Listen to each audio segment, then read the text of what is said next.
Yeah, and make sure to watch the voltage and the current because I once smoked a, Xbox 360 power brick in Korea that way. Had an Oh. inverter or had a converter, but Oh. that one time I just forgot to flip the switch, and it just ran directly through, and I heard a "whoop," and they just I'm like, "Ah, you gotta be kidding me."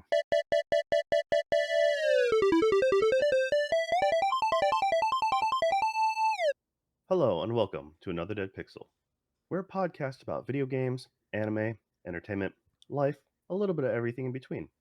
I'm your host as always, Joe, and with me, the person who put the fan in fanboy, Nick. How you doing, Nick? Yeah, doing good, thanks. Similar to, CES, um, people were just really, how I made the C. Um, the people were just talking about fans and How Nick stuff. blows, and it's just it just all Yeah, rolled into and I you being was, the number one fan. yeah, this was before CES. This is when I was just a wee lad in the '90s, and they were like, I was a big fan of Nintendo Wii didn't come out until later, man. Okay, get your time dates right, man. I was a big fan of Sonic the Hedgehog, um, and they were like, "That is a fan, but he's just a boy."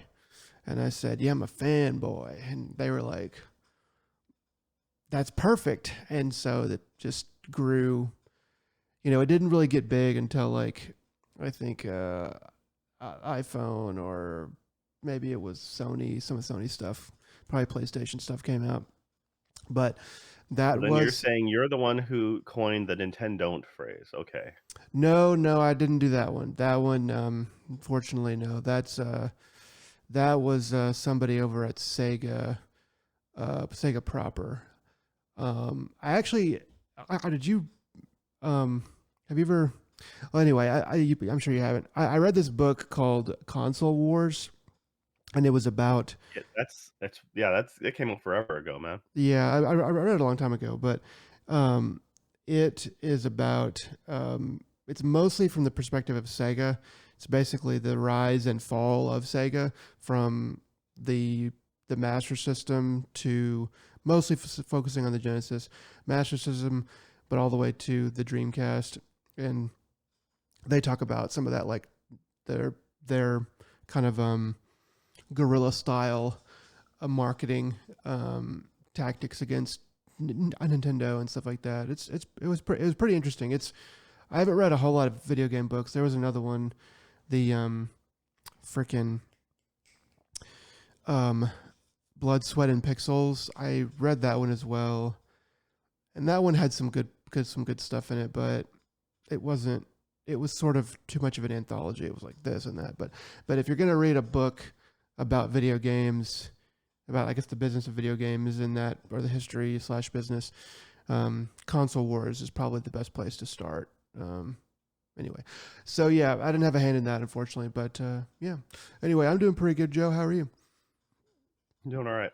Yeah, you just reminded me that, with Sega and doing all the stuff they did back then. I mean, I remember they did, was it the Rock or whatever, the Alcatraz tournament with Sega. Oh yeah, they did. So Yeah. I think it was hosted by MTV or something like that. Uh, How much yeah, the money push they was real back then. wasted. I mean, I get it. It was the '90s. They were doing some different stuff, and they were throwing spaghetti at the wall to see what sticks. But man, I feel like if they spent some of that money on development, they might have had a better chance at winning. Maybe not on the Genesis, because I think the Genesis was really, you know, it wasn't as good, but they made a lot of really good moves in it and gave themselves a good, you know, a good a good fighting chance against Nintendo. It was just with this like the Saturn. The guy that they tapped to come and run the Genesis, rollout in America and stuff like that.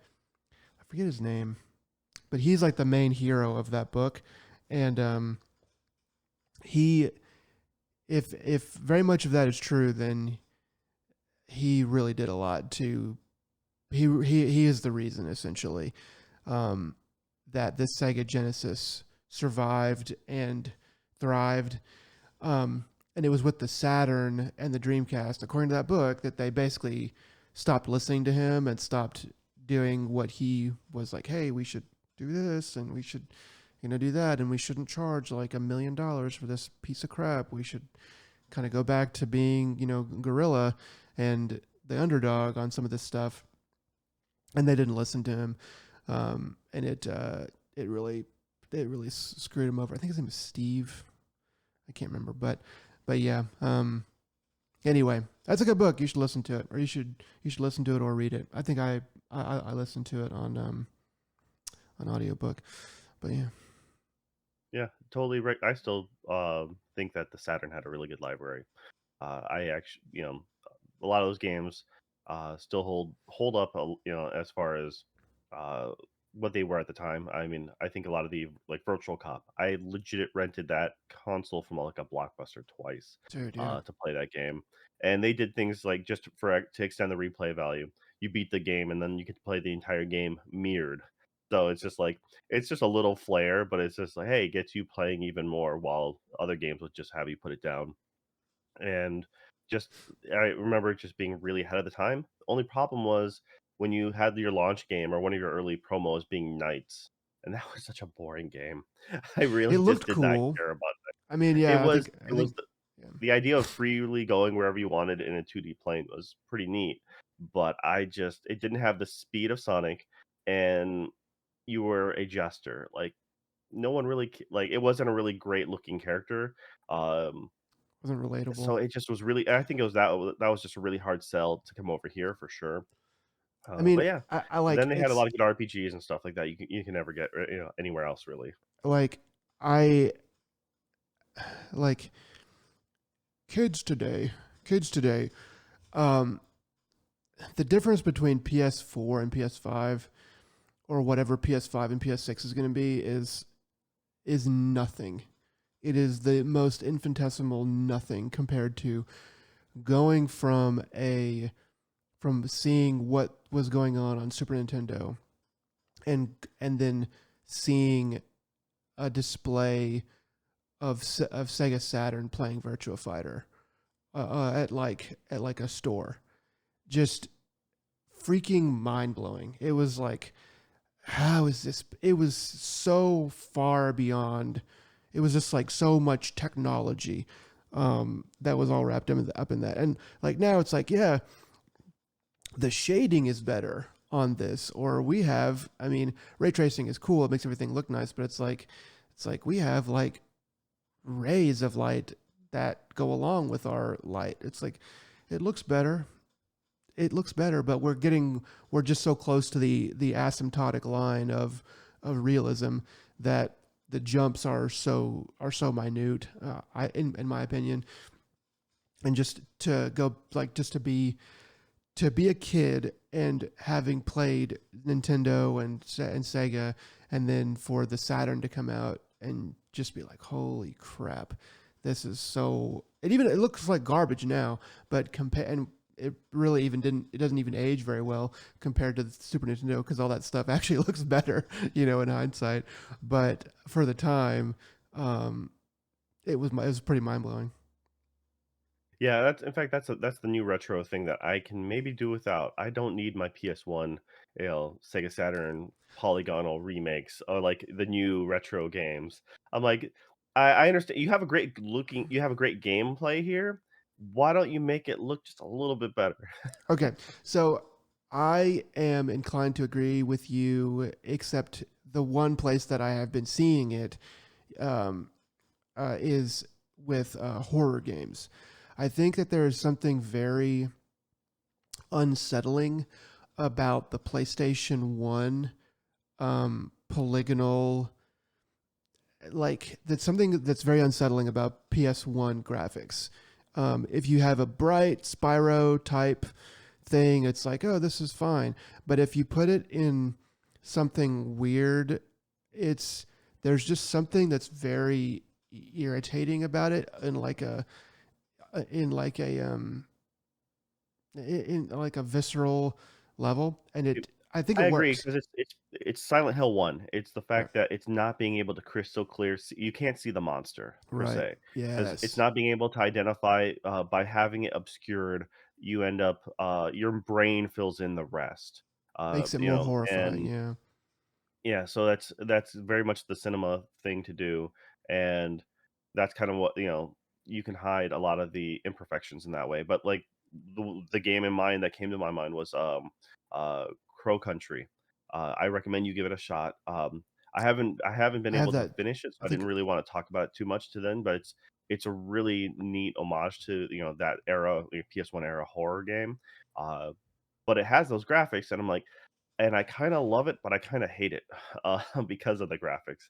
Like, I think that if, but then again, when you have to do, like, high-end detailed, like, even if it was, like, pixel art or even if it was, sprites or something like that, you would lose something in translation, so I don't really have the right answer for it because you can't go full AAA and make it, real as possible. So maybe it is the right medium, for it, both, financially and, like, yeah, graphically. yeah, it's a small dev team. So It's a small dev team move. It's like we don't have any money and we don't have any people, so let's make a PS1. I mean, a graphics game because any kind of hardware can run it for like dev kits and stuff. So, and then you can sell it for nothing. So if you have some good writing and and maybe a couple good mechanics, even stuff that's just rehashed from like old Resident Evil and stuff, like what is it called? Dang it, Solaris or it's not right. It's anyway. There it was was one. Solar, or no, it was, you're talking about the Mhm. that pixel art, it's the main character is the woman in black and red. Right. It's the sci-fi, yeah, alright. Yeah, that was a really good, that kind of around that same time, that was about 2 years ago, Yeah. like, it kinda kickstarted the whole, like, low like, retro horror, like, vibe, in my opinion, It kind of did. and that Yeah. was or at least that's when I started noticing it, I should say. And yeah, I really think that, the old horror games have come back a lot of ways. It's kind of, you know, in a lot of ways, the VR like is great for horror as well. But I have a harder time with VR horror than I do with something, like Crow Country. I like I said, it's not too expensive. I recommend giving it a shot. I'm hoping, like, I'll hopefully talk about it once I actually get around to finishing it. But I've gotten side railed by so much other stuff that There's it's a one of lot those of things that like, there's a lot of good games. There's a lot of yeah. good smaller level games that are out and bigger. More well known. But there's a ton of games that are out right now that are pretty dang good. All right. Well, speaking about what's coming out, and it's going to be hopefully pretty dang good. Nintendo finally did their big reveal. So why don't you tell us about it? Yeah. Let's talk about it. Um. All right. So some of the facts first. So they had a little reveal trailer, and I'm sure that you've seen it by now, whoever's listening to this. But it's a wordless video that just shows. It starts out with a Switch One, and then it changes the Switch One to the Switch Two, essentially, and shows you all the major changes that are going on. So what we see in that trailer is the screen is bigger. Um, I can't really tell how big, but it looks like 8 inches instead of the 7, is my guess. So Um, that was always the rumors. The rumors were eight. It's speculated that might be even a little bit bigger than eight. So yeah. just because if you're trying to look scale to scale, yeah. So okay, so that's one thing about this trailer that is sort of irritating is that I mean, I haven't seen anything else, but the VGC article that I looked at to go along with this has all kinds of stuff like seems like it looks like blah blah. There's nothing that's still been officially stated as to we can see how it's working, which is good, but we also need some words to say specifically what that we can corroborate what we're seeing.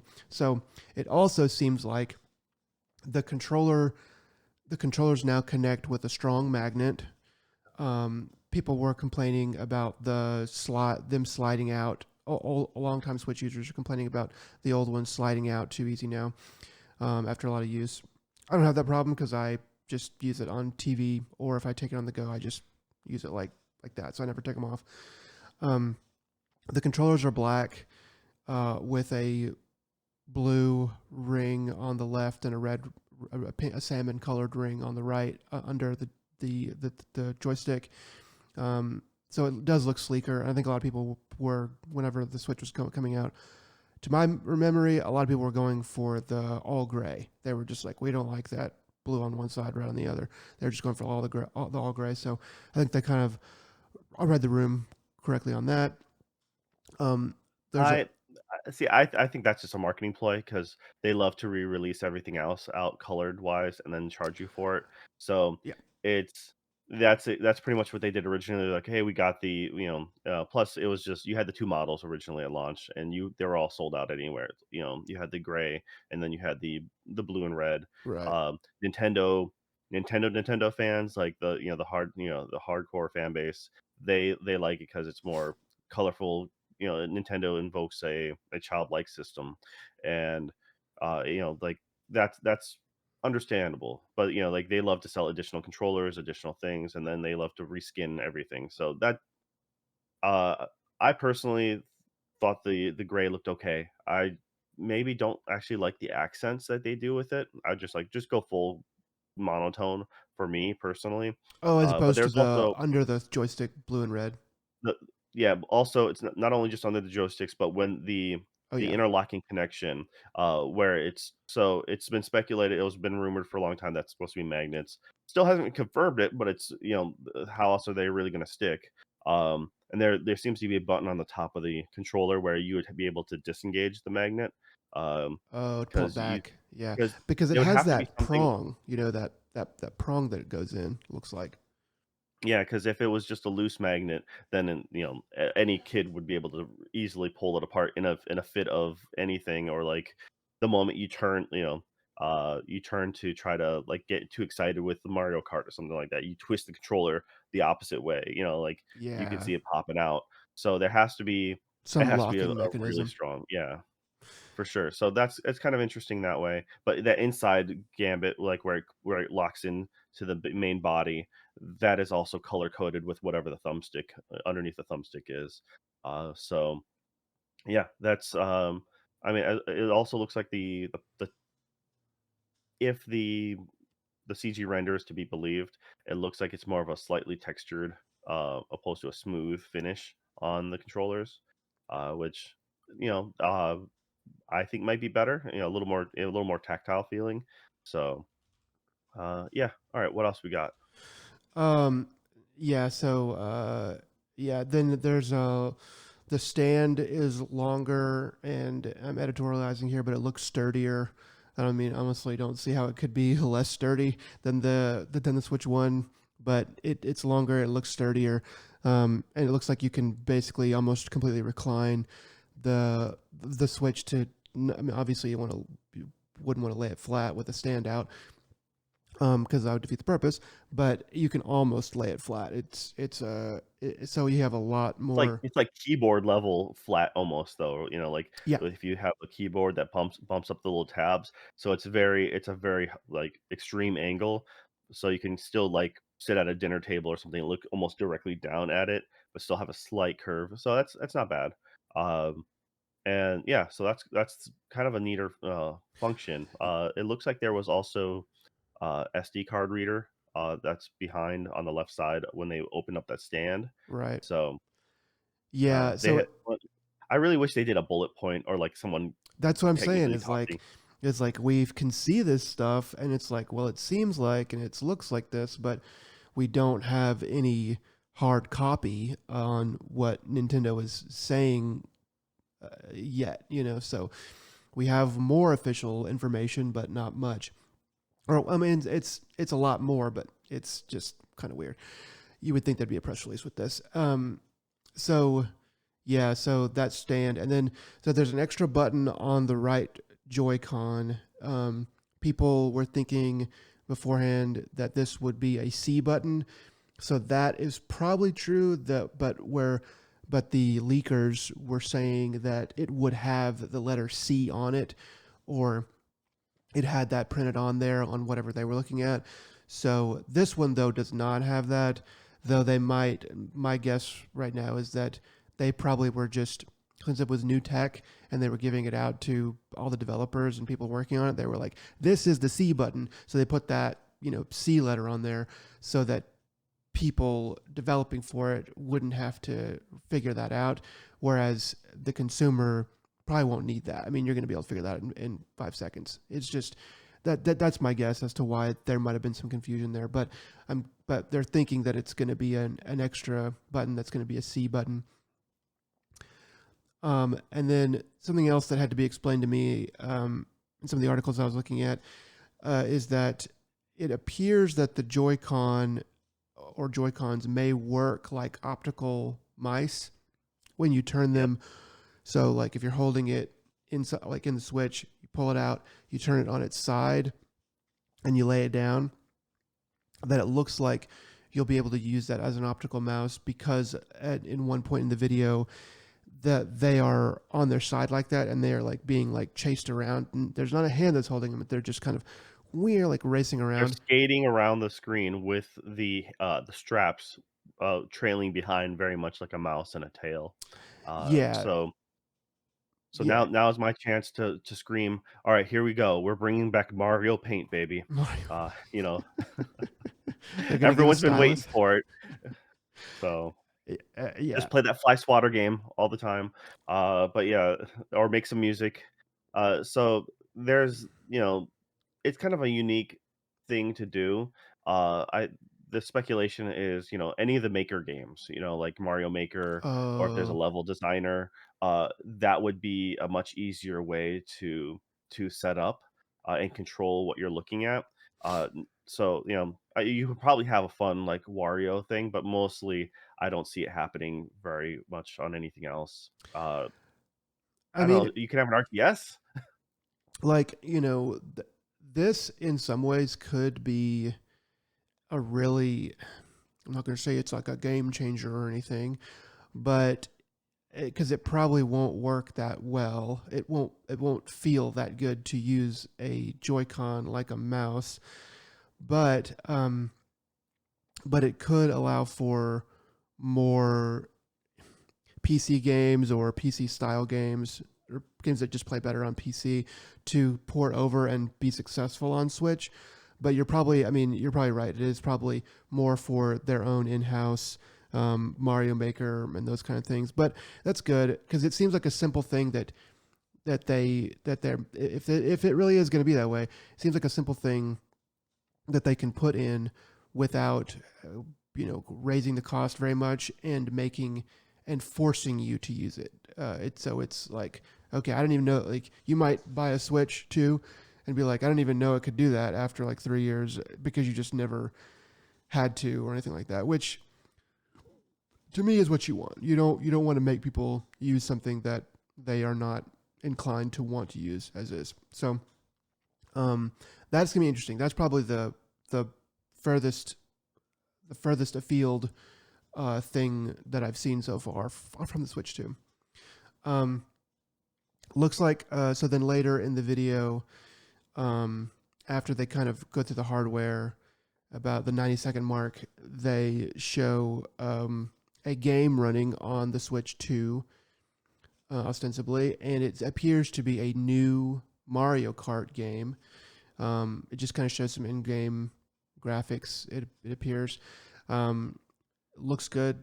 It's probably time for a new Mario Kart. Mario Kart as it is, and yeah. So it looks fine or whatever. It's hard to tell though because it's a video of a game playing on the Switch on a video. So it's like, well, what am I really seeing here? So I didn't put much stock in that. I think people are kind of dissecting it maybe because it's YouTube and people love to do that. Um, so yeah, and then two more things. Well, real quick with the Mario Kart 9 reveal that they did, essentially, uh, yeah, it doesn't. It's as far as visual aesthetics goes, it doesn't really look much different than uh, the Switch One, which means it's probably it's probably it's a debate, right? Do you think they're going to do cross-gen with make Mario Kart 9 a Switch 1 and a Switch 2 game? Like, or you think they're gonna try to make this solely Switch 2? Um, it'll probably be both. It'll probably be cross-platform in that way. They'll probably have a dumbed down version for the Switch One. It might be a two download sort of thing, um, but I imagine that they'll have, because it's not. I mean, it's Mario Kart. They're gonna want to bridge the gap, I think, on a lot for a lot of people that don't yet have um, a a Switch 2, and also that kind of leads into my next thing, which is the Switch 2 is supposed to be backwards compatible, and then you have an asterisk here on that. So Yes. So, okay. Um, so with the asterisks, it says on there, when it says it's mostly backwards compatible. The things that, you kind of debating what it may not be compatible with. Um, so, if you think about things like, any of the Joy-Con specific features. There's an RF, adapter or their RF signal on the one of the Joy-Cons. So things that they would use for, I believe, like WarioWare or something like that. But also you're looking at probably like Labo stuff. yeah, Labo, yeah. Technically, Labo's a game, or a thing, an entertainment that you can, but you probably won't be able to carry that over because or they'd have to retool it to work with the new Joy-Con controllers, and if you fit in like the VR, the Labo cardboard set, you'd have to rescreen it for the right size. So there's kind of those little things that obviously won't transfer over, or at least won't do it so great. Um, they don't mention anything about amiibos, so some people might be, if they don't have that, some people might be very upset. Um, so I'm just kind of curious about that. But yeah, it's most games should be able, in theory, it showed that the cartridge slot should be able to read it, which is great to know for anyone who like owns the cartridge stuff. Um, the other thing about the Mario Kart though is with the Mario Kart 9 is they show like outlines the starting spots for the carts. There's 4 rows of 6, so meaning 24 cars max, which is a substantial number from the previous. So it may be you might be able to do, if it is cross platform or cross generation, then you might be able to do like a lower player count if you're playing with the Switch. original Switch users. Um, or they may just try to make this a Switch 2 only thing and be like, look at what you can do with the Switch, which you couldn't do previously. Because they've been really making that push for the online features and everything like that. And, towards the latter end of this Switch generation. Mm-hmm. Uh, yeah. I mean, you pretty much had, I feel like you had to have made a backwards compatible, unit because if you didn't, you'd just be cutting off so much of your old fan base, and there's no real excuse not to. And when everything's so similar in form factor. Now, if it was a completely new design, a new MacGuffin altogether, it's like you go back to TV only, and you're no longer doing carts, like for games stuff like that. You can kind of get away with saying, well, it's a completely new platform. But because it's pretty much exactly the same thing. They literally named it Switch 2, not Switch U or some other thing. You know, Yeah, I they wouldn't want to curse it like it's that. exactly Yeah. it's a follow up like the Nintendo DS, DS Lite, 3DS. You expect those things to follow through. Uh, so it should be a safe bet that everything could go well. The big question is, are there going to get the are there going to be enhancements to old games? Will they be free enhancements, or also will you have to pay for enhancements? Mm-hmm. Because some of those games on Xbox, the newer Xbox will play the old Xbox games and have them up res, higher frame rate, things like that. Nintendo doesn't have a history of really doing that at all.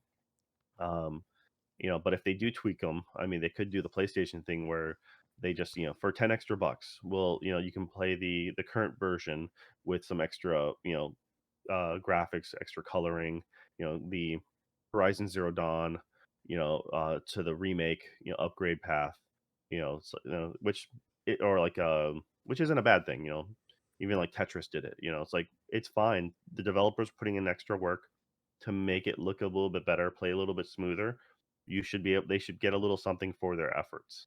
Um, and I don't mind, like, even if it's and plus a digital library. Now that you have a somewhat stable digital platform, you should be able to carry your digital library over and hopefully uh, utilize the new hardware to make it at least run smooth. So Yeah. that's just my 2 cents. Yeah, for backwards compatibility, I'm not gonna say that it's unacceptable to not have backwards compatibility.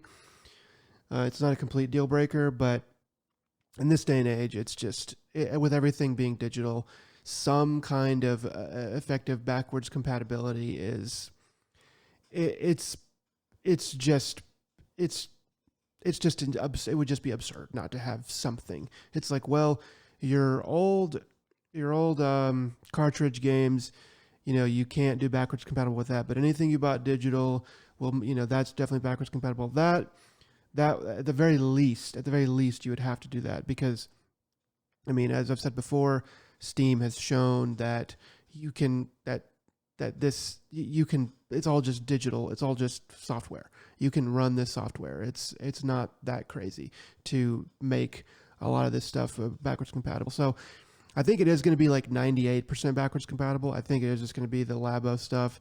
Um, You uh, got Ring Fit as well. Yeah, like Ring Fit, ring which had the special dock ring or like the fit. holder for the thigh strap and Yeah, the ring itself for the controllers. You'd just have to modify that to hold a bigger Switch controller. anything that wasn't had some sort of extra peripheral or some sort of crazy Switch One only thing is probably going to be backwards compatible. So we can be pretty glad about that. And then just the last little bit is that this is more an announcement than anything else, that they said that you can start to play Switch 2 at events being held worldwide, starting on April 4th of 2025.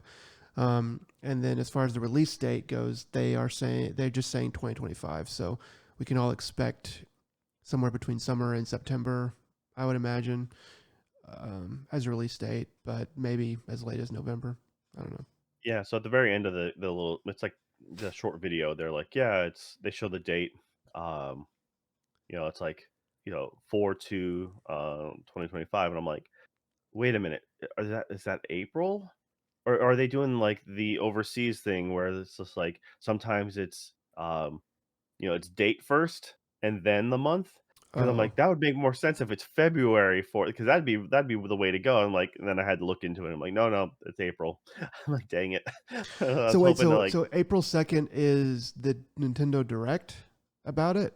uh, yeah, Okay, there's a new direct coming out April 2nd, which once again I was thinking February, but it's nope, like it's two and a April. half months away. Like, Setting okay, expectations. They announced that there's events both in April, May, and I think June. But there's multiple events happening. Around the world. Uh, so yeah. it's kind of like you wouldn't expect it till maybe June or after. Uh, I'm hoping to be surprised and be like, okay, we're doing the thing in April. We're gonna release it in May or the end of April. Just sometime right before the summer, before summer, that'd be great. And then at the other events, they'll have more hands-on, more extra promo stuff, right? Just to promote it. That would make that would that I think that'd be the greatest thing to happen. But in all honesty, they're probably just biding their time I and just mean, watching out yeah, I guess worm. they could. I guess that direct, if it is 2.5 months away, I guess that direct could be like, we are talking about it and basically releasing it. Like, we were talking about it and releasing it. I, I, I don't think, I, I mean, yeah, I don't think that would be the case. Maybe though. I mean, that like freaking that close, right after the fiscal year changes in April, so they have all year to sell it. I business wise, I just don't know what. I just don't know. That doesn't. It's possible. It's certainly possible, but my expectation would be the Christmas season. But with the supply issues that they've always had, um, never had supply issues. It's been a fixed thing, and that is without a doubt, like, I think they and have. it's worked for them every time. I mean, By limiting supply, you generate false high demand, and it works every time. look, It's if you cut off your own hand and then say, "Look, I can't do that because I don't have a hand," you're still technically correct. I I think that they have definitely had supply issues. I think that you are probably right and that they are maybe self-inflicted to at least some degree. So anyway, so there will almost certainly be supply issues. So if they were to try to release at Christmas, it could cause riots, or around Christmas time, September, on. It could cause riots. So yeah, that would be the reason why they would release it in April or May, and then yeah, so then they would actually have a slower burn up until Christmas and have a chance at getting everybody to have one more or less by Christmas. Okay, so we'll see. We can all hope that it'll be an April or May release. Um, and then last thing is the the price guessing, which they did not announce.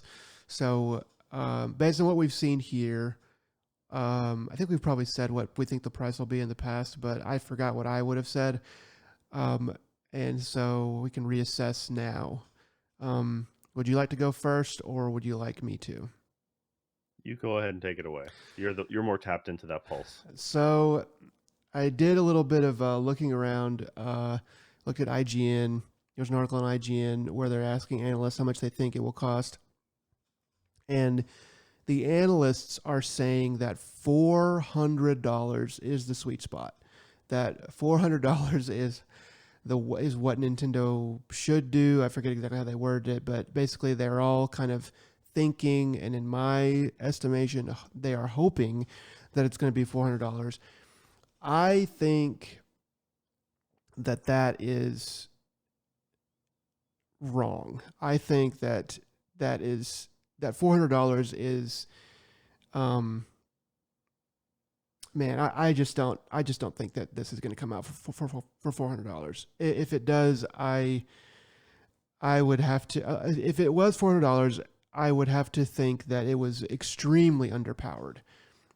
Even from what we've already seen, it would just be like what we've already seen, but like somehow, like the rumors that we've already seen, somehow worse or in a poor light or something like that. It would have to be terrible.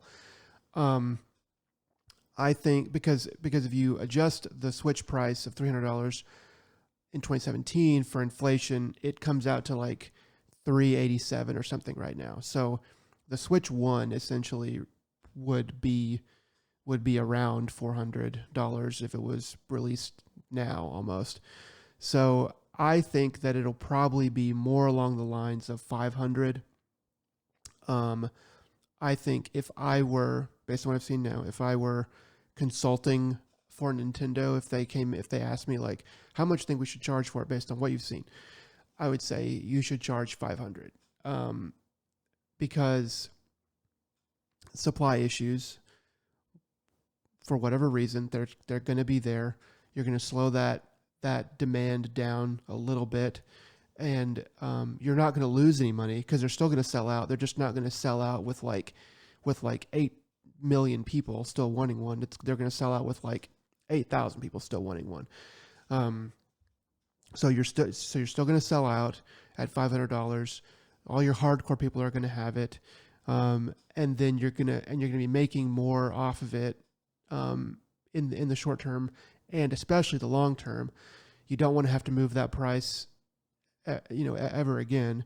So $500, even though it might seem a little steep now, in 7 years it's going to be incredibly cheap.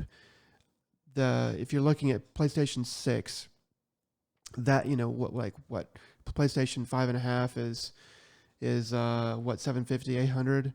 PlayStation 6 is probably going to be pretty close to 1,000, 900 to 1,000. So if it is in that range, then Switch 2 is going to be basically half that price, which you're going to be able to hang your hat on.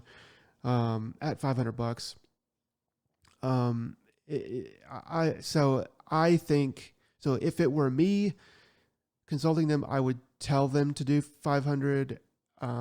What I think it's actually going to be, I think I'm gonna, yeah, I think I'm gonna stick with that 500, no less than 450. I think 450 is also weird.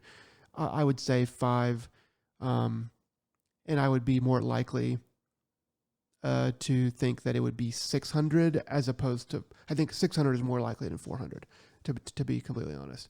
Um, but yeah, so that's kind of my long and short on that. So you said the analysts thought it was going to be at what price originally? Like, what were they thinking? So this article, it's kind of hard to tell because it says that the analysts are settling on one price is the name of the article. And let's see how they word it exactly. So they said, okay, I'll read it. This is from the IGN article. How much will the Nintendo Switch 2 cost? Analysts weigh in. We spoke to a number of analysts about this morning's announcement and asked them, among other things, how much they think Nintendo will charge for the Switch 2. And while the answers all varied slightly, one number kept coming up over and over again: $400. Dr. Circantoto of Canton Games called 400 the price they need to succeed, saying that he cannot see a lot from the trailer that would justify them charging 450. I don't know what year he's living in, but it's 2025 in my world. And 450 is just, I mean, it's a weird number in the first place. 400 is, it's just, it's like if it was I'm going to 2021. go against you. I'm just straight up going to go against you. Sorry. I think your $500 price is ludicrous for a Switch. I think it is just absurd. Um, I think that is the very high end that they could afford to get away with, because Nintendo fans might allow it. I think 400 is actually a solid price considering if you look at the current Switch OLED is brand new is 350. So 350 because you're looking at a PlayStation 5 basic model is $500. Okay. So you're telling me the Switch 2 is going to be capable of doing PS5 stuff? I highly It's doubt that. not, yeah, okay, Um, go ahead. and so I think 500 is overselling it. Can they get away with it? Yes.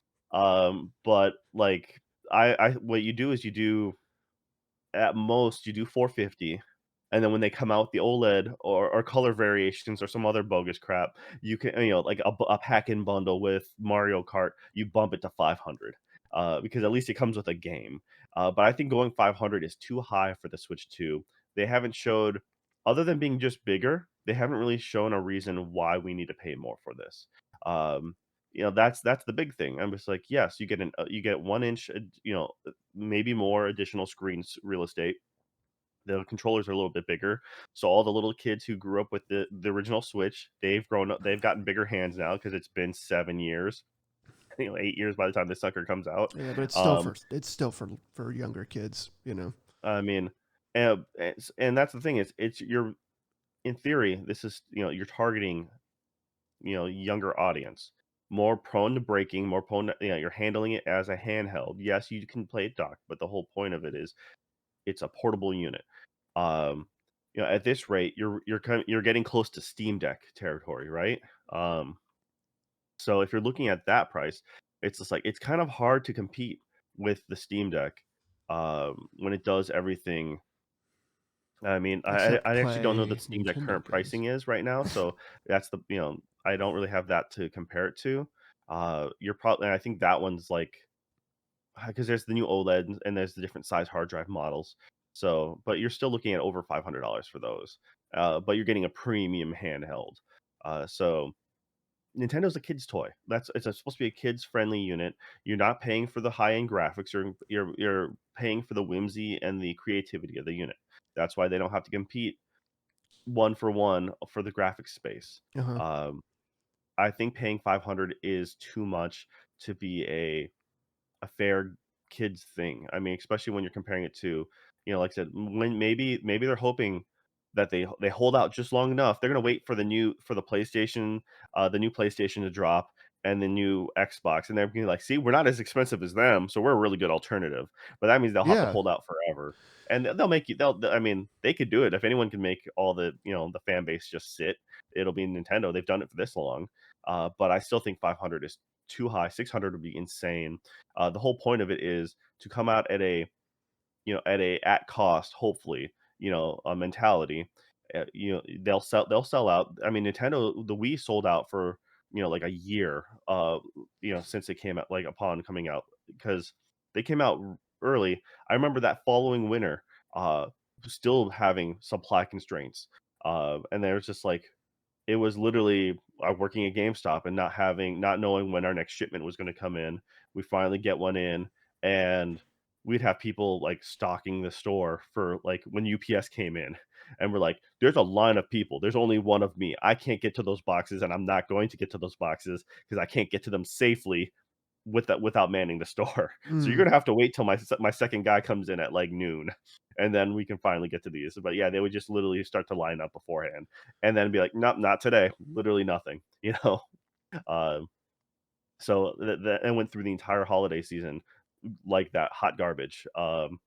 And yeah, it's just Nintendo doesn't care because Nintendo will sell out and Nintendo will do good for themselves. In fact, like I said, it's if people are left wanting, it never bothered them before. Um, So you it's think that like, they're you content know, with 8 million? I mean, and I think you're right about that. FOMO That they only don't give a grows shit if the it's eight longer it million or goes. 8,000 that don't get it. They almost prefer that 8 million people don't get it and that are all talking about it because it just creates more demand. It just means that they can, when they do feel like pumping more out, they just will sell them like hotcakes. Say that, is that kind Yeah. of what the It mindset? it it's like and it creates a longer tail. I mean, if anything else from the pandemic, it's proven the same thing. Um, like Sony couldn't keep up with demand, and that was a legit, like, constraint on supply chain. That was The whole worldwide. ports, yeah, Yeah. worldwide, and couldn't ship anything out, couldn't like ports were closed and stuff like that. They were still they still sold record numbers because anything that came through had an instant sell-through rate. Things weren't sitting on shelves. Uh, so that's proven that. I mean, now there is no supply constraints. All the companies are still pretending like there are and banking record profits. It's just like, uh, but yes, Nintendo's not going to have a problem selling. They never will, unless if something goes horribly wrong. Um, and I honestly think the smart move would be 400. Yes, it's hopeful, but there is a price jump from, we're talking about the OLED model Switch 1 is 350 new. $50 price jump for a unknown screen, probably not an OLED. So there Mm. you go. 400 for a, the LCD. LCD LED screen or something like that. And then when they'll, in a year, probably 2 years down the road, they'll come out with the OLED version and then they'll bump it up an extra 50. And by that time, parts and stuff, the internals will be cheaper to buy, because like they always are. Because that's the thing is, Yeah. the longer a system is out there, generally it's cheaper to make, and that's why traditionally you'd have the price come down Price after cut after so 2 or many 3 years. years. Yeah. And Mm. Well, I I d I just can't see it. I can't see it going any higher than 5 at most, but I'm saying 400 is a good number. If they wanna be greedy, 450, and then they just bump that OLED to 500. I I, mean, I don't think so, because I think that inflation has. I think without all this inflation, that it wouldn't be 500 to me. It would probably be closer to 400 or something. But I think because of just the change in economics, the 500. I mean, 500 is the new 400. I think that they can get away with it. I think that they I think that they need I think that they need to slow that demand down just a tad. I think that they're just not worried. I think that I mean they're not going to have that many games to come out with it probably in the first place. as long as the longer they're drawing this out, the more games they're having lined up. Yeah, I mean that's another part that I wanted to talk about here in a minute, but um I just from like a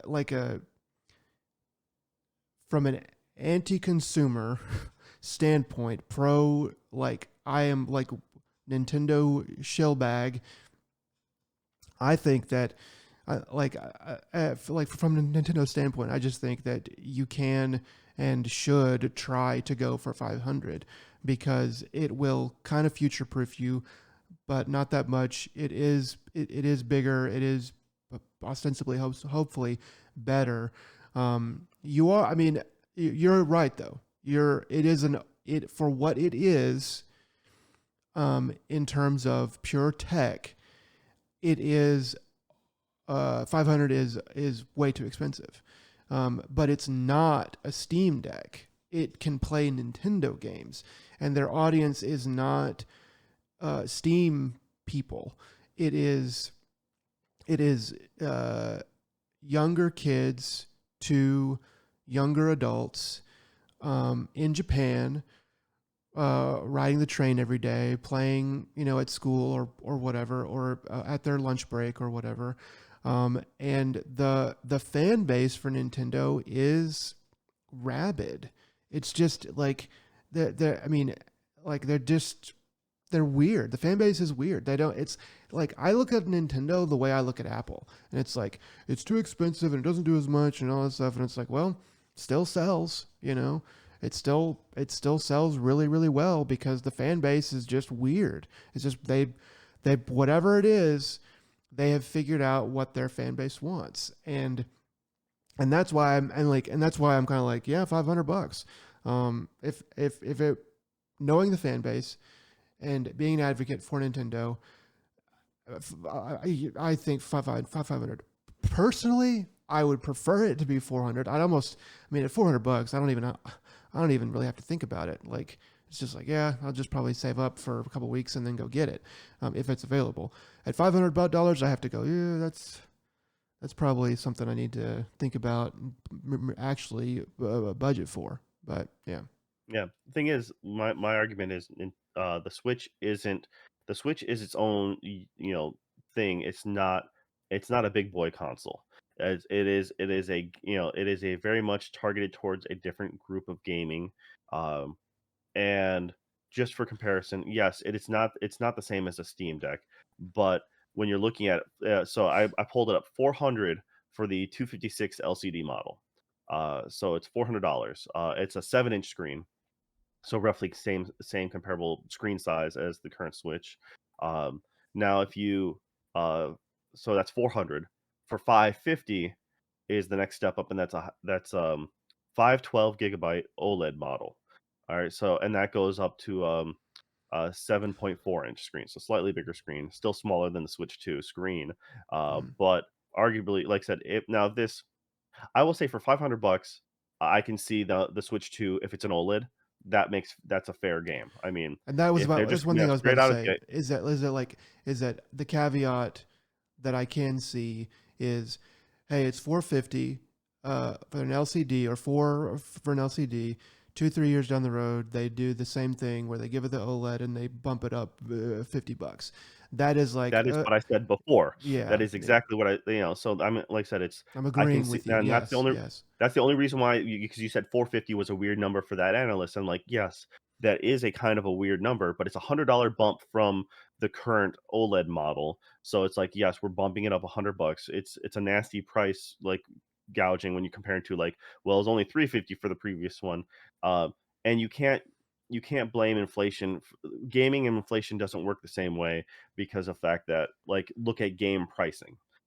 Yes, we understand the games should be more expensive than what they are, but it's only taken them this long to get to 70.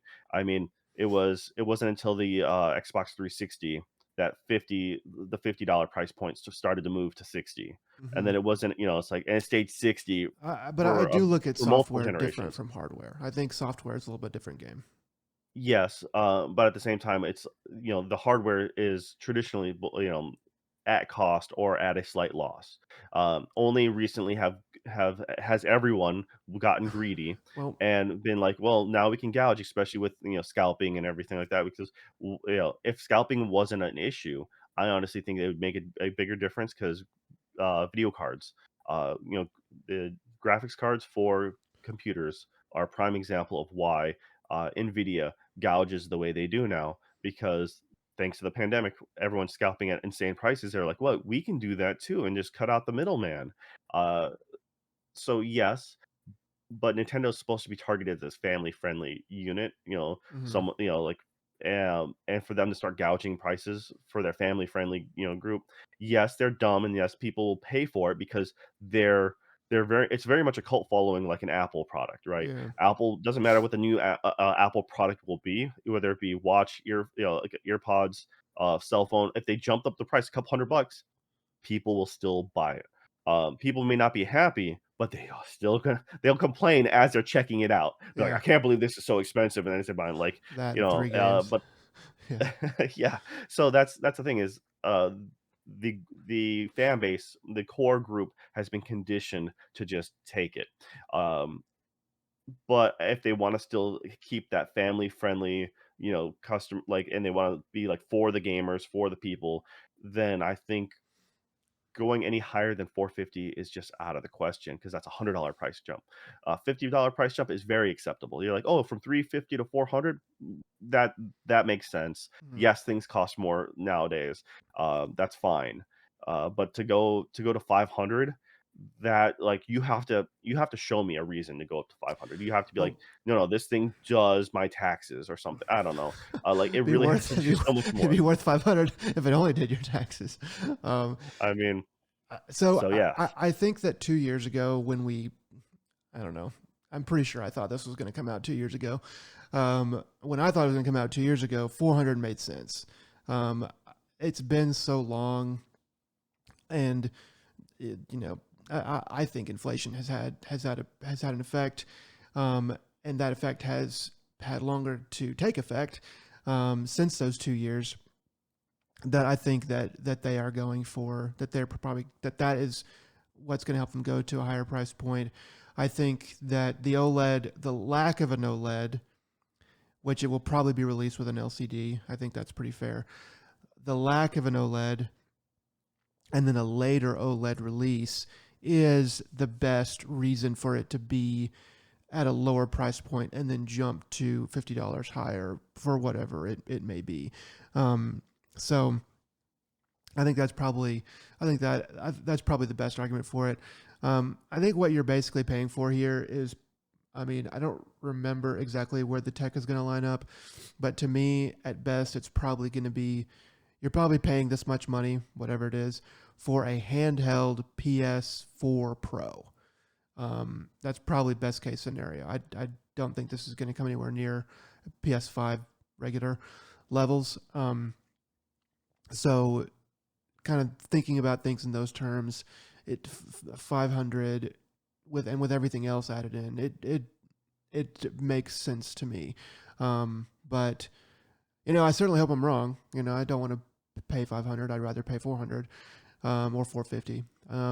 But you know, that's and the other thing too is while the market, the other guys, Sony and Xbox, seem to not want to take a haircut on the hardware anymore. They seem to be like, hey, we're not losing money on this hardware stuff anymore.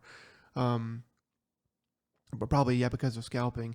Um, Nintendo is old school, sometimes for better, a lot of times for worse. And in this case, they may not, they may be kind of long in the tooth and old in their thinking, and be like, yeah, we're okay with taking a loss, a little bit of a loss, or breaking even on the hardware, so we're okay with that. That would be the other reason why it would stay at a lower price point. Um, so yeah, I mean, it's kind of hard to read the tea leaves with Nintendo for those reasons, because things that they should do that are better for them, sometimes they don't, and same things that they shouldn't do that are better for them, sometimes they do, and they're kind of confounding in that way. Um, but yeah, so um, So we have you down for between $500 to $600, and I think four ninety I'm down nine. for four Yeah, to 450. I think I'll stay. I'll stay 500. Um, and I think 600. Yeah, is probably That would be a lot more in the tech for it to get that high. Um, but so I'm going to stay right at 500. Um, the other thing that I wanted to talk about, I guess, a little bit before we move on is I kind of mentioned 2 years ago those articles that were coming out 2.5, 3 years ago, something like that, from Bloomberg, where they were like, there was somebody that was like, I'm telling you, the Switch 2 is like, it's like coming out. I swear, like it's gonna happen, and it's gonna happen soon. I think that those articles, my guess is that those articles were true, at least to some degree, and that Nintendo, whatever they were thinking at the time or right before that, that they changed their strategy and decided to go ahead and wait a lot, a lot longer. Um, and I, so anyway, I just wanted to bring those back up because I have a feeling that in the long term we're going to find out that that person was probably correct, just with maybe slightly outdated information, or Nintendo zigged right whenever they had heard that they were going to zag um, at that time. So I thought it was yeah, it's kind of already been, I thought, like, accepted the fact that, um, for due to like, during the pandemic and knowing that they could get away with, at the time there was slight supply constraints, but also they were just selling all-time record high numbers, that it was just beneficial for them to step back, because have them everything lined up with the amount of time they would to release a new console, new iteration. Uh, so and for them to double, Bloomberg to double down. I'm forgetting the journalist's name who did all the articles and stuff like that. They Yeah, it makes sense, and I don't think they were lying. They would be really no reason for them to lie. Uh, and they're putting their reputation on the line for this, yeah, and and then they were you doubling know, down. They were, yeah. yeah. So, it was probably a thing of, like, the sources were legit, uh, Nintendo changed their mind. That's all there is to it. Yeah, I think they were probably expecting the Switch 1 to slow down harder in the sales, and it didn't. It was still selling like hotcakes, out of Japan especially, and so they were probably like, "Well, why do we want to do all this stuff to make a new system if we don't have to?" So I'm guessing that all of this stuff, which kind of is what makes me mad, all of this stuff that we're seeing has probably been ready to go for 2 years. I think that this video that they have made probably could have been made 2 years ago. And all of this slow play, thinking it was going to come out last year or some more information last year, and then having all of these leakers and stuff, um, leaking stuff all over the place. I mean, you're probably going to have that anyway as you get closer to a Switch 2 launch, but I just think that they could have done this a lot sooner and a lot smoother, and it just irritates me to no end because I just think that they are stupid in that way, um, and I just wanted to let that be said aloud by me on this Yeah, podcast. because instead of coming out with the Switch Pro like there was originally fathomed, then they were like, they ended up just coming out with the OLED, which it was an upgrade, but not the upgrade people were looking for. So I mean, yes, they're not a technology company, like Sony. They're a bunch of geeks over there. Microsoft, they're a bunch of geeks over there. They like technology. They like to tinker around and mix it up in the shop. Nintendo's like, we want to make toys for kids, and we just have to do it through this realm. So the less that we can do that, the better. Um, anyway, all right. So that's about it for the main bit of that news. But you also mentioned you saw a good interview with former Sony head, Was it? Shuhei. Oh, shoot, Shuhei Yoshida. I was gonna say Sohei, and I'm like, "That is not right." No, Uh, that would no, be I incorrect. stopped myself, but I was just like, "Nope, I fumbled already." So, yes, what like, what was the interview? Enlighten me on it. So kind of funny. Did an interview, the first interview that Shuhei Yoshida has had since he quit being the PlayStation president or whatever. Um, and so I used to listen to Kind of Funny a lot back in the day. I think I quit probably 5 or 6 years ago. But back then even they were like acolytes for Shuhei Yoshida. They were very PlayStation focused, which anybody that has listened to any of their stuff knows they are almost a PlayStation podcast. Not completely, but they definitely lean that way. And they always liked that guy, and they always, patted him on the back and said all kinds of good stuff. So it made sense that they would be the first ones to get an interview with him. So I was glad for that, because Greg is a pretty good interviewer and stuff like that. So I didn't actually listen to this. I just kind of read the TLDR from, I think, Video Games Chronicle. So they talked about a bunch of different things, but the most interesting stuff to me was the PS Vita stuff. Um, so they talked about PS Vita because Kind of Funny, they really liked it. They really liked the Vita a lot. Um, and so they talked about why it failed and stuff like that. And he went through some of the stuff that we've always guessed and known, but some stuff that I thought was kind of interesting was um, what was also mentioned. First of all, he said the proprietary memory cards. Everybody, that's always been the main, probably the biggest thing, the biggest sticking point is y'all had to go and do some proprietary memory cards, and it it just made it so like, wait, I have to buy the system and a memory card. I can't use the one I already have, or whatever. So that was obviously a big sticking point. It's like, yeah, like, okay, we know that. He also said that back touch was unnecessary. He said that what they were seeing in the mock-ups and the development of the PS Vita, it felt really good and it worked really well, but that it slowed down development. It was unnecessary and it made it cost more. It made it cost like too much. So he was like, we probably should have not included back touch because we could have sold it cheaper and all that stuff. And I was like, okay, so using my Vita, I did like the back touch. Like I thought I would hate it. I was like, I'm never gonna freaking use that. But the games like the Killzone Mercenaries, I think is what it was called. Anyway, the Killzone game that came out for it, which was pretty much AAA or close to AAA, the back touch worked really great in that because I think it was like mostly just used for grenades, but it was perfect. I mean, it just was like, I was just like using it all the time for grenades and stuff. And then the tearaway stuff worked pretty well, and some of the other things they made it work good. But yeah, but like it was hard to develop for, and most people didn't want to develop for it.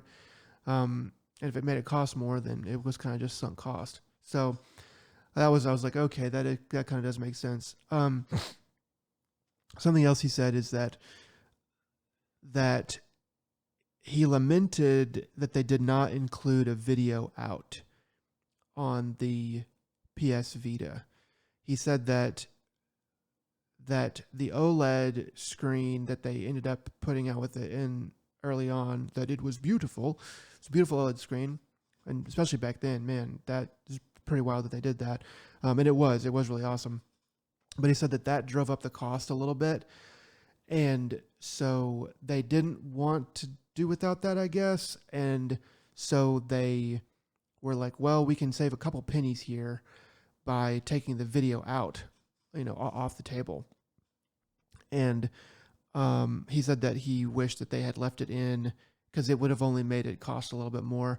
And that the reason that it was really cool is that they had included video out in the dev kits that were being sent out, and so developers could play it on a TV, while they were developing, and it made all that stuff easier. And I was just thinking about that, and I was like, dang, that would have actually been really cool if you could have just had a video out straight to, HDMI to a TV of some kind, and you could just play like that. I probably wouldn't have done that too much, but I would have done it more, and I would have been more inclined to take it on trips and stuff. I mean, or I would have had more fun with it on trips if I could have just jacked it up to a TV, like wherever I was. So I was like, that's pretty interesting. And then he said that there was no concurrent support with PS3 or PS4, which we've all been able to tell, obviously and painfully. That's been painfully obvious, that they just abandoned it completely, after they sent it out. So yeah, a lot of what we kind of already knew or kind of already surmised, but the video out thing, um, at least had not been in the front of my mind, if I had heard about it prior. But yeah, so I thought that was interesting and kind of good for somebody to come clean a little bit on Yeah. that. So yeah, I knew about the video out from the dev kits because that's how a lot of the tech outlets would get their capture footage. Because Right. it's either if you didn't have that, then you'd have to like just hook up a camera and then look down at the unit. So I, I remember, I guess what I didn't understand is that it didn't cost basically hardly anything more. It was very minimal cost to just include that video out, and so that's a big flub to me. If it's just tiny pennies more, but you don't include it, yeah, yeah, it was one of those things that I remember. The PSP had a cable setup where you could actually hook it up to the TV to play your UMD movies to the TV. I don't think it worked on in the video games, but I just remember being able to hook up. And granted, the quality, still wasn't the greatest. It was like standard DVD quality, a little less. But it was wild to be able to hook up your PSP to a friend's TV and be like, yeah, check out uh, the Mad Max copy I have or something like that. And I was a fan of the Vita. Uh, the only I think the Vita is when I realized though I'm like because I did the PSP for a little bit and then I did the Vita and I realized yeah I the form factor for me is always going to be a problem and that's why it was harder for me to get into the Switch as well because what I ended up doing is for both PSP and for the Vita, I'd buy an adapter so it holds and fits more like a PlayStation controller. So you have the extra tail ends on the bottom to fit in your palms, so you can one-handedly hold the unit if you had to like go grab a drink or something like that. When you could safely grab it without doing a weird claw outside the grip design and the back touch, I can see that being in hindsight, because towards like the midlife of that console, the Vita, developers just stopped using it. It's just yeah, like a lot of new games would come out, it just wouldn't be used at all, or at the very least, it wouldn't be used as a touch drag situation. It'd just be a tap, which you could have just replaced those with physical buttons.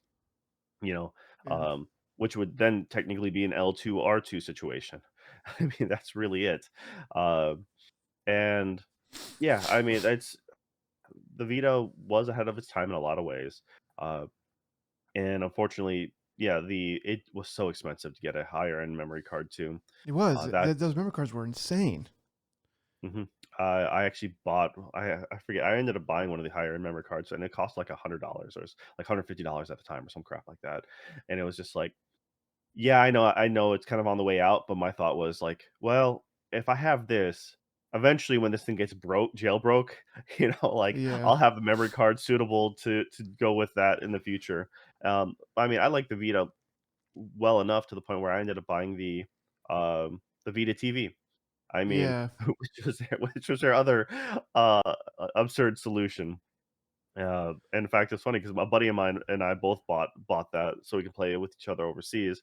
And eventually, when it all's all said and done, I'm like, "You still got yours?" Because they've broken those pretty well. Like, can I just have yours? And they're like, "Yeah, sure." So I'm not using it, so they just mailed it. Like, I don't have the power cable anymore, but you can have it. I'm like, "Sweet." So I Yeah. have two Vita TVs still. Uh, yeah, I mean, I think Sony has the right idea with the Portal. The Portal is kind of that first bridge.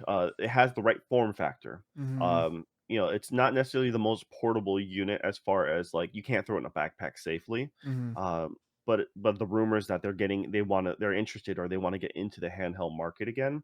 Uh, you have so I think it is an 8-inch screen on the Portal. So you're looking at the current Switch size or, roughly the Switch 2, the new Switch 2 screen. You have a really good grip. It's essentially just a dual sense controller uh, outside of a crisp screen. So if you just can have it set up to actually play games on its own and not have to be a streaming device, to be tethered to a console, I think, or the internet, that might be the way to go. They have, you know, it's a sleek looking unit. I think it will hold better in a lot of ways. If you have the haptic controllers and like the triggers and the proper rumble that you kind of don't get from a Steam Deck. So there is potential in a new handheld from Sony. The other problem was Vita's marketing. Vita was marketed as um, a console experience in a handheld form, which you know it was, but it wasn't really. It was a good attempt. It was like 75% there.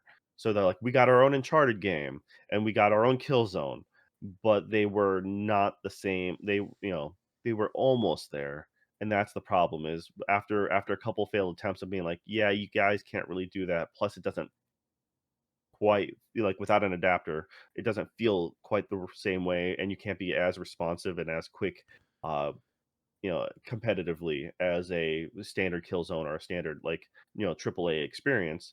But if they just set expectations properly, I think that the Vita ended up just becoming a really good indie machine in the long run, and And that's see, kind of yeah, you I, had Guacamelee and stuff like that that came out there. You ended up having was it Media Molecule? The guys who did Little Big Planet. They came out with Tearaway. Tearaway was the best experience, uh, and the only real reason to use the touchpad, the back pad, in its entirety, mm, because it was fully functioned and it was a great uh, tech demo, great, it was a great game in general, but it was just like, this is what it could be. This is what anyone could do, but you have to have the creativity and the means to make a Nintendo-like game for this unit, because that's exactly what it was. It was just like, we have a piece of hardware, we're going to utilize it to its fullest, and that's what Media Molecule did with Tearaway. And that's kind of like that's the only thing I give constantly give Nintendo credit for is like, yes, their stuff is underpowered. Yes, it's lacking in a lot of ways, but the first party Nintendo stuff really does make the Switch shine. It's what makes it stand out in it on its own in its own merit. I'm like, good for you, Nintendo. yeah, So it's yeah. I think with Vita, because this is sort of the way Sony thinks. They think premium. They're like we're the premium brand, and we're the big games, the like tentpole games and stuff like that. Um, and with the PSP, so the PSP tapped into something that they didn't mean to tap into.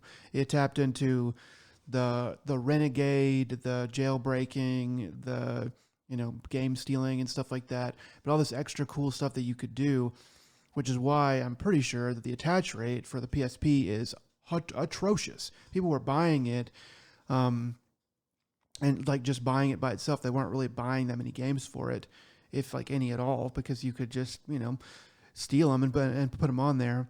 So like back then, that was just scaring the crap out of Sony.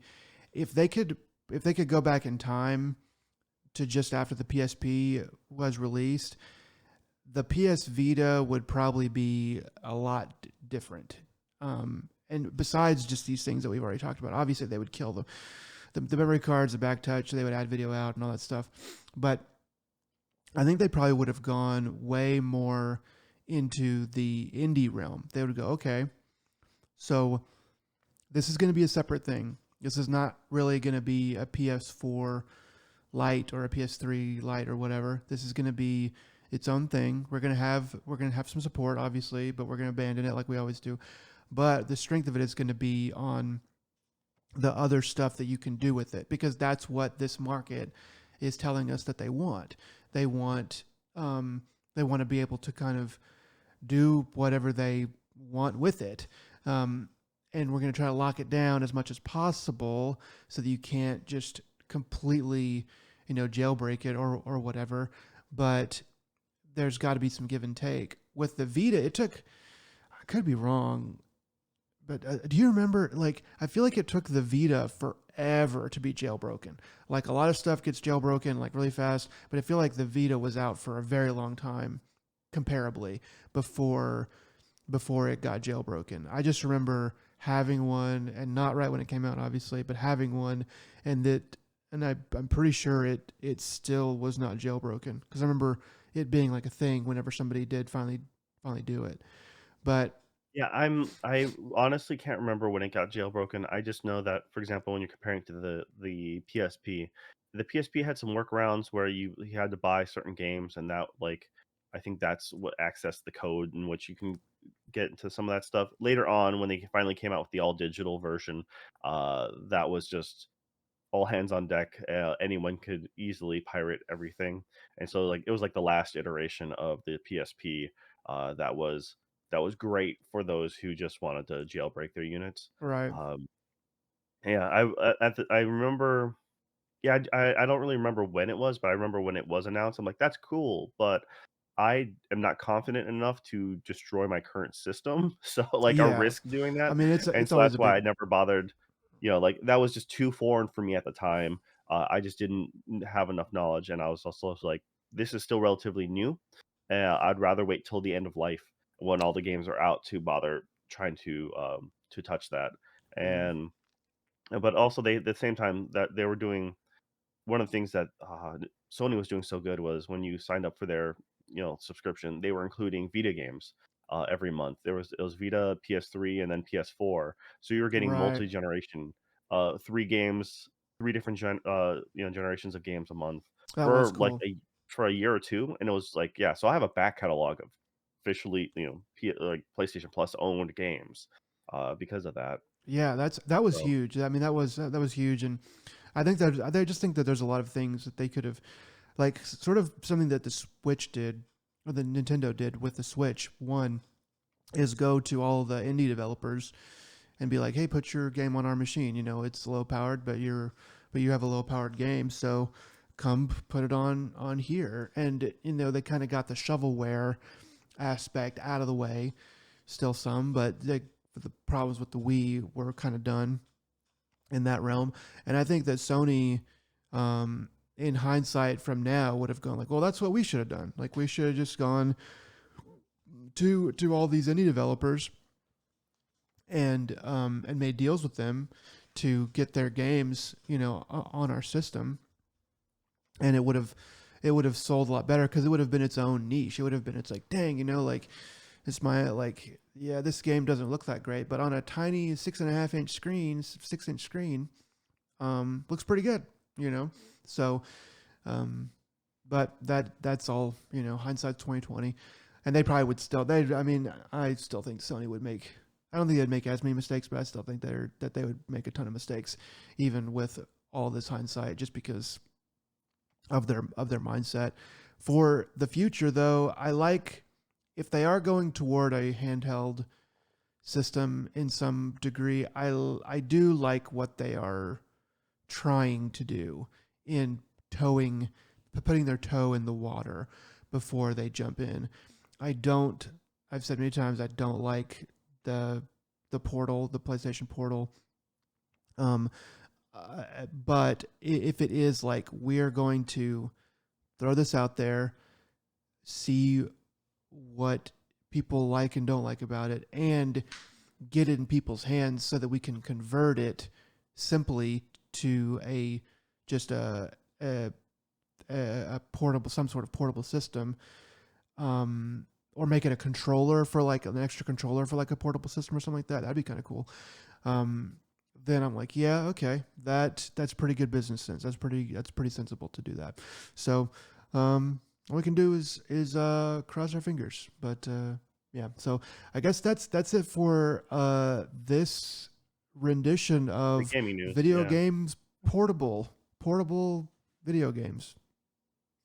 Yeah, all right. And then the last bit of news, a little somber, is the fact that director David Lynch had passed away a few days ago. And so on the 15th of January. Oh yeah. And for those who don't know who David Lynch is, I would say it's kind of one of the great uh, unique directors out there that makes just the directing style is one of those like cult classics. The So most term famously known, I think the term avant-garde is probably the most apt because if you know what that means, it's just very eclectic in what he would create. yes, very few, like just a handful of directors that you can that stick out as much as he did. Most famously known for Twin Peaks, Mm-hmm. which kind of influenced is influence is seen everywhere, from Alan Wake, heavily. I mean, even Yeah.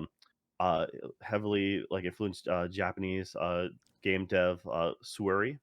Most for the the also cult classic game, Deadly Premonitions, which is just a weird Twin Peaks like homage, Mm. and it's a very janky game, but it's also one of those like it's so bad it's great, but it's great because it's bad. It's kind of like a little mix between both. Uh, yeah, it's very like if you're thinking about other game developers who are equally kind of avant-garde as you put it, would be like a Yoko Taro or something like that as well, just kind of out there. So Twin Peaks was one of the bigger ones. 1984's Dune was also wild because you have uh, Sting as one of the main characters. You have uh, how is it, Patrick Stewart, Mm. and then, of course, Twin Peaks main character, before Twin Peaks, Kyle, MacLachlan, Yeah. and so just even during the pandemic, being able to do stuff with Netflix and just making some just wild stuff, just like kind of like you're feeling like you're in a fever dream. I think it was like uh, What Did Jack Do? I think it was on Netflix, Mm. and just being able to kind of have their own. I'm pretty sure it was like one of the only directors on Netflix that was able to still shoot on film, or like not have to follow Netflix like straight format. Oh yeah. Because like as a director on Netflix, you have to follow certain things, and I think between him and like was it the shoot the Irishman, that director, Scorsese? Right. I think it was. Yeah, I think they're they're the only ones who can kinda do their own things.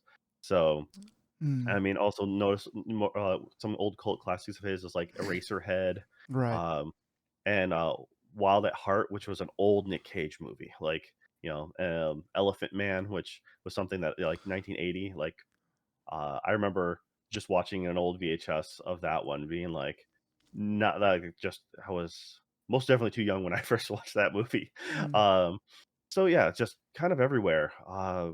Apparently, I something I heard is that Stanley Kubrick's favorite movie was Eraserhead, which I find pretty to be pretty wild. I mean, to be ostensibly one of the greatest directors of all time, to have your movie be his favorite is pretty cool. yeah, and that one was done in like like in the 70s, like 77, 78 or something Mm. like that. And it looks, I mean, it was a I think it was all shot in black and white if I remember correctly, Yeah. and it's been forever. Like I hadn't seen it since high school, but once again, just a great director. If you like, essentially, thanks to Twin Peaks, you had things like uh, later on coming out to be, kind of like the precursor to X Files in a lot of ways. Yeah. Just that lot of weird, unhinged kind of stuff. So now, like I said, I recommend Twin Peaks to everyone. At the same time, Twin Peaks is not meant for everyone. It really isn't.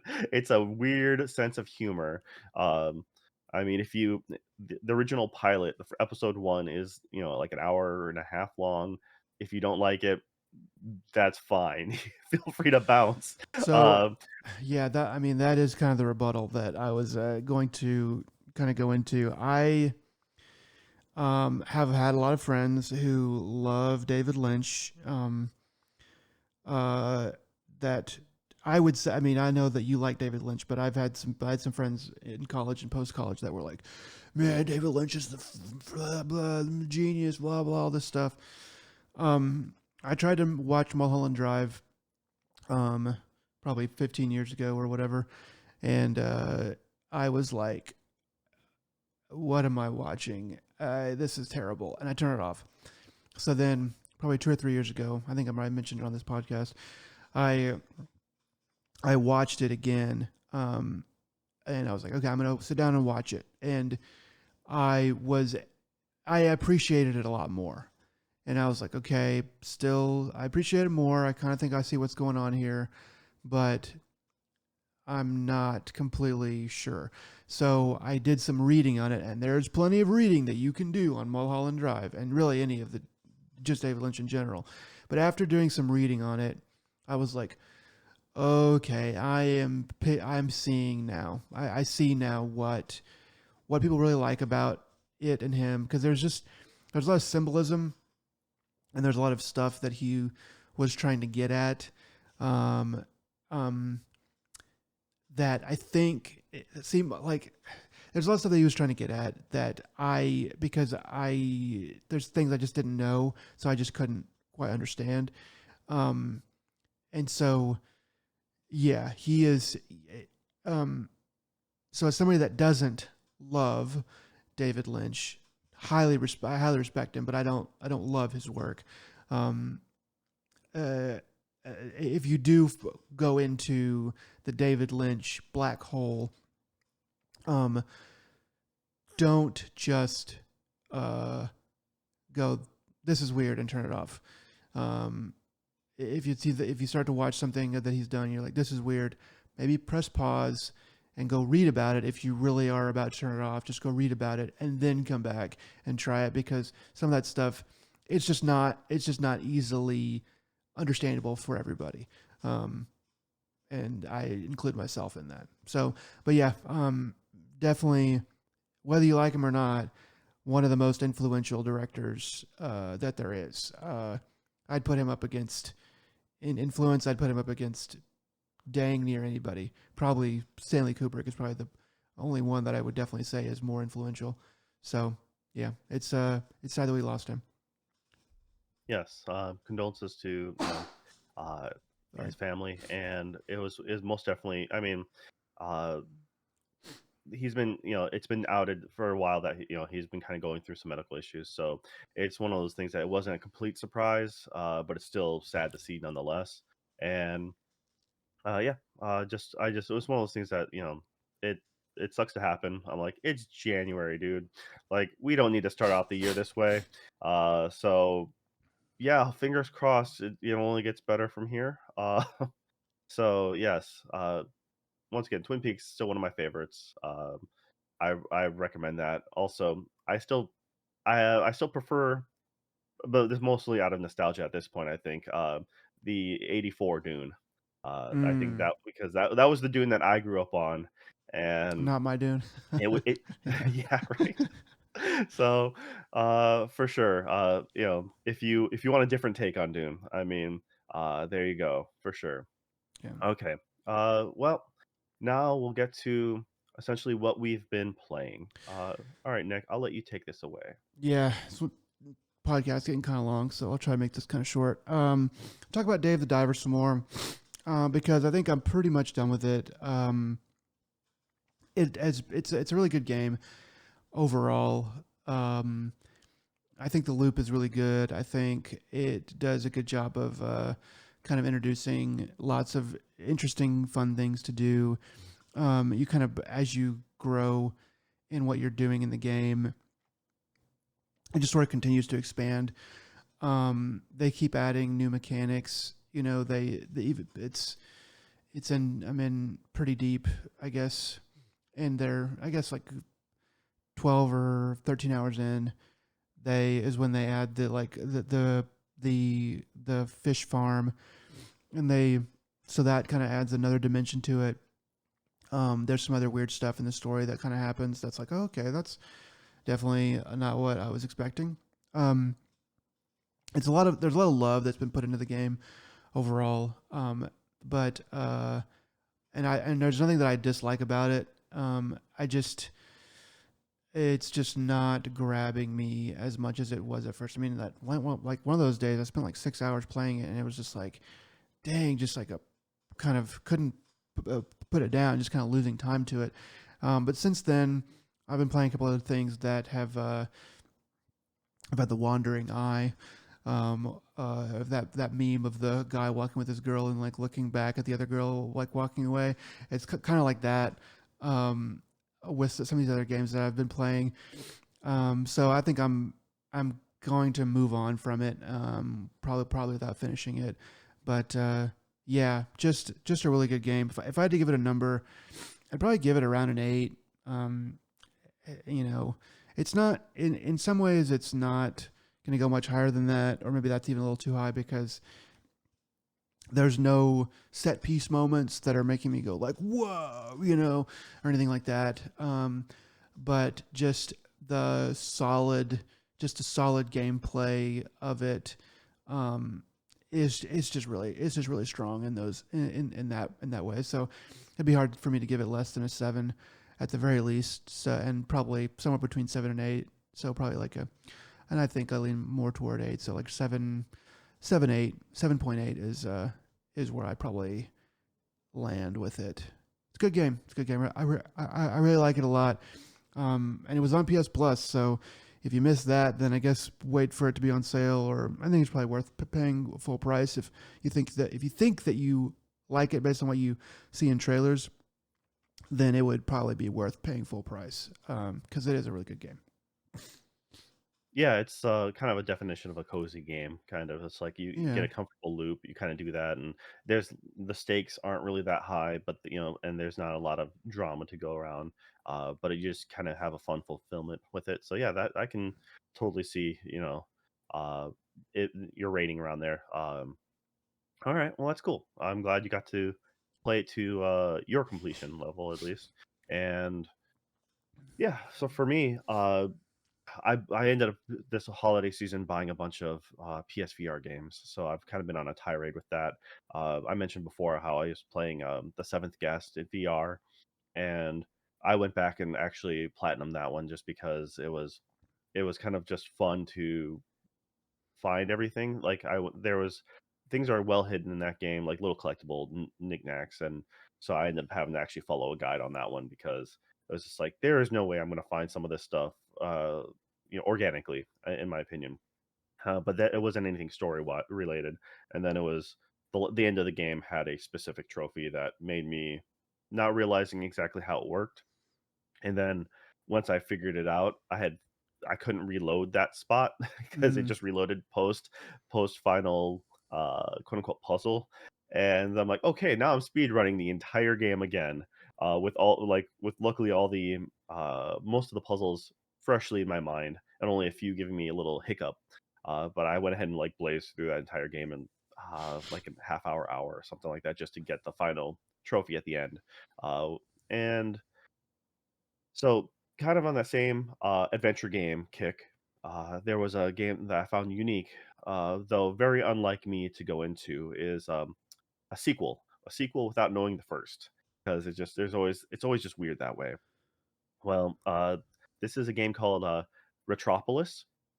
Retropolis 2, Never Say Goodbye. So this is a this is essentially your main character is a robot detective, and it fits that it's meant to be that noir aesthetic. Um, and the first game was I believe it was in 2021, and it was a MetaQuest only game, or it might have been on other PC platforms, but it was never brought over to like the PlayStation 1, or PlayStation VR one that is.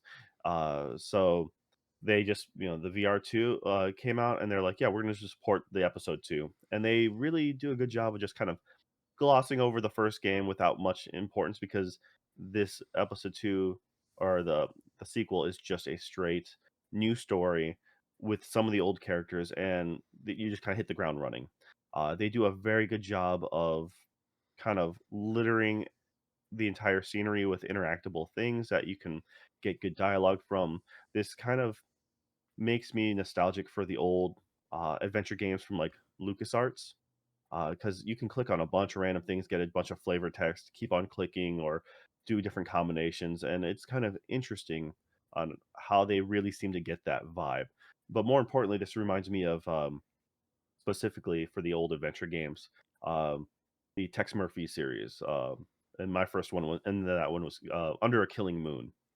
Those were old, uh, like FMV sequenced games, or like you had real actors on green screen or very poorly CG generated, backgrounds, and that was also that was a futuristic uh, dystopia that you were a PI in as well, and it was really funny how this really hit that nostalgia trip for me.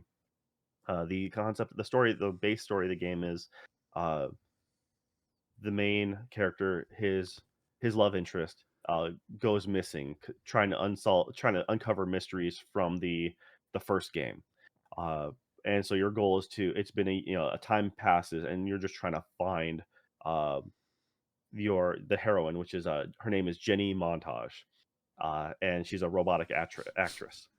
Uh, yeah, it's it's a really chill game. It really is not that long of a game. It's like a handful of hours. I think maybe it's like 4 episodes long. Takes, I don't know, 5, anywhere from probably like 4 to 6 hours depending on how much you click and how thorough you are. Uh, I ended up going through and it lets you replay certain episodes. There's a lot of hidden trophies. So I ended up, I think, spent like 7 or 8 hours into it total. And to get the platinum, the most Nice. difficult being the last part of the game. There's a specific thing you have to do. You have to do it in a certain time limit to get the last trophy. And unfortunately, I didn't really like. I go through the game. I try to go through the games blind the first time, and then I'll if it's really interesting, I'll try to go back and clean it up. And so therefore, I had to go through and play the entire episode 4 again. I was able to speed it. The only problem is there's certain cutscenes you can't skip. There's just no way to skip these cutscenes. So then you're sitting there for a longer period of time, going through like the dialogue, and you know it does at least does a neat thing where if you choose at the end when you choose like certain the bad endings, it's bad. You're like, okay, it rewards you with a trophy, but it also lets you reload from that spot. So it's just like, instead of having to redo everything all over again, it's just like, and it just kind of like picks up right away. And it does that a couple times. But then when I hit that time sequence again, I'm like, all right, I'm pretty sure I got it this time. So I went through, I did it, and for some reason it didn't pop. I tried it again. I had to go through the entire level 4 again. Uh, then it ended up getting, I think I failed one of the sequences, and I'm like, "Okay, that probably cost me the time." So by the third or fourth time around, I'm like, "All right." I went ahead, desynced it from my PlayStation saves, got to a certain point, then backed out of the game, manually saved it so I wouldn't have to go through the entire level 4, just the latter portion. And then I went in and I nailed it the first time through. I'm like, all right, well, after so many times, because there's a thing you have to do with his RNG generation, and based on the RNG, you can get an easy time or you can have a rough time. But other than that, the actual puzzles themselves are not too terribly difficult, and they at least give you the cop out, of after so much time, you can just skip it. So that it's not gonna, like, bar you from progressing if you just can't if those kind of puzzles aren't your thing. Now, the other, notable thing is, like, most of it is just kind of the weird, obscure LucasArts or those old adventure games where you click on random things and you can use you'll walk through and be like, okay, well, if this doesn't work, well, how about if I try interacting with the wrench to this, or if I try acting the spray can to this? It's like so you might be. It's like it is very much that old game style. Um, the developers were cool enough to edit. Like I didn't look until after the fact, but in if you pause the game, there's a walkthrough and the walkthrough will open up a web browser and it'll just kind of generally tell you what you need to do. And certain puzzles or certain sequences, it'll be like, yeah, here you go. This is kind of what you need to focus on. And I'm like, oh, that's really nice. So in case if you are having a really hard time, you can skip to whatever chapter you are, whatever level you're at, and then you can read real quick, like, hey, what do I need to do next to progress the story? Um, but once again, the writing was really solid. I found the humor was really good. They have a lot of little hidden jokes, or like you're in a police station at one point, and every uh, your main character used to be a former police officer, and his partner was uh, his name was John, badge number 05. I'm like, okay, Johnny 5, got it. Mm, Um, and Johnny then you're Five. you're you're Nice. walking through you're looking at different doors for different detectives, and there's Decker, like, Decker 45 or something like that. I'm okay, okay. Mm, Decker from Blade Runner, roger that. There's to the point where I'm sitting there, some doors are just far enough out I couldn't quite see, and I'm trying to lean over. I'm like trying to get the perfect angle, trying to, like, I can't read that door, dang it. mm. But they had a lot of just Easter eggs, and then a lot of ones that just went over my head, and I'm like, I bet if I looked it up, I'll find the answer to it. It's got to be a bunch of Um, cyberpunk, different kind of things like Neo or yeah, and like Mr. Thomas Anderson or something like that. You know. yeah, there's, Yeah. like, between that or different detectives and different, it's just like, I'm like, "Cleverly done, good for you." Um, it's one of those things that, if you like adventure games, just like The Seventh Guest, I mean, I totally recommend this. Mm. Uh, the only caveat is this ends on a cliffhanger. Ooh. Um, yeah, right, it just completely pulled the rug out. I'm like, "Ah, dang, okay."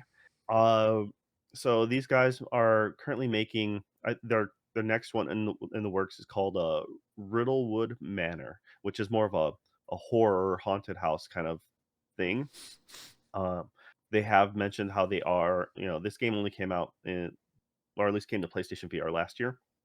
So after Riddlewood Manor, hopefully they'll be coming out with episodes, or the third installment of this game. Um, so the story still continues, Mm. which, but I mean, I picked it up on sale, and it was, uh, like I said, I totally recommend this game, hands down. I just had a blast with it. I think originally it's like 25. I think it's $25 or something like that. I may be incorrect on that one, but like I said, I picked up on sale. Wait. So, Worth every, you know, so the new game they're making, is it going to be the next one in this, or is it something different? It's different. Riddlewood Manor is just a completely different thing. So So they're going to make that's you that's the only wait thing. for the three. Yes, Okay. Well, at least it's the company still exists. That's all you can really be glad about right now, and hopefully they'll survive long enough to make the Retropolis 3. yeah, and the company, the dev team behind this is called Peanut Button. Like you push the button. Yeah, I'm not sure exactly what the story is behind that, but it's most definitely an easy one to remember. So sounds Uh, like a shell corporation.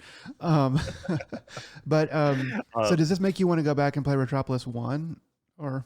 yes, so it really does actually.